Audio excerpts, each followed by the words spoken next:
Korean TV station MBC, SBS, and KBS continue to report on BTS V and his solo album Layover.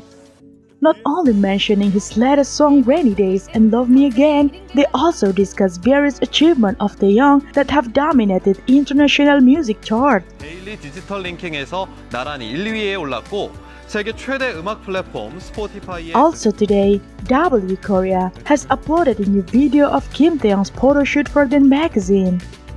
What's surprising is Taehyung's appearance with a wet hairstyle.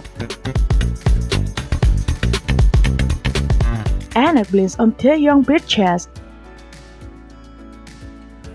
Meanwhile, Ariel was still intrigued by Taehyung's Weverse live last night, where there is a sound that was caught in his life.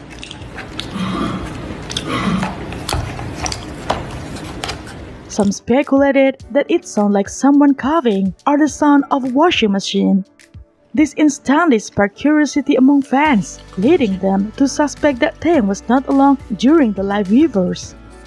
This also reminded fans of Jungkook live session, which also left ARMYs curious due to a strange background sound caught in his broadcast. Jungkook mentioned that it was the sound of his refrigerator. 저 냉장고 쟤는 라이브만 키면 자꾸 저런다. However, fans still seem unsure and continue to wonder about this. What sound do you think it is? Good night.